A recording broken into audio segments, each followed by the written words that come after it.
বাড়ির কর্তা অনেকদিন পর বাড়ি ফিরছে, তাই বানিয়ে ফেললাম বোয়াল কালিয়া।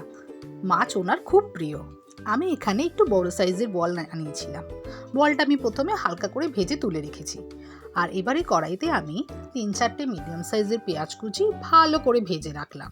দিয়ে দিচ্ছি লঙ্কা আর রসুন বাটা। এখানে কিন্তু শুকনো লঙ্কা বেটেছি। আদা কিন্তু এই রান্নায় আমি ব্যবহার করব না। মশলার মধ্যে দিয়ে দিলাম নুন, হলুদ, লঙ্কা, জিরে গুঁড়ো।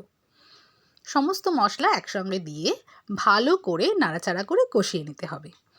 এবার আমি একটি গোটা টমেটো পিউরি রেডি করে রেখেছি, সেটা এই মুহূর্তে দিয়ে দিচ্ছি। টমেটো পিউরিটা দিয়ে ভালো করে কষিয়ে নিতে হবে যতক্ষণ না পর্যন্ত তেল ছাড়ছে। কষে গেলে সামান্য পরিমাণ আমি জল দিয়ে গ্রেভি করে রেখেছিলাম, তার মধ্যে এবার দিয়ে দিচ্ছি হালকা করে ভেজে রাখা বোয়াল মাছগুলো। ভালো করে পেতে পেতে গ্রেভির জলের মধ্যে ডুবিয়ে ডুবিয়ে রাখতে হবে, যাতে মাছের মধ্যে সমস্ত মশলার টেস্টটা ঢুকে যায়। আমার মাছ রান্না কিন্তু একদম রেডি। এবারে দিয়ে দেবো সামান্য একটু ধনেপাতা কুচি, যেটাতে গন্ধটা দারুণ হবে। আর নামানোর ঠিক আগে দিয়ে দিচ্ছি 3টে কাঁচা লঙ্কা, আর সব শেষে দিচ্ছি কাঁচা সর্ষের তেল।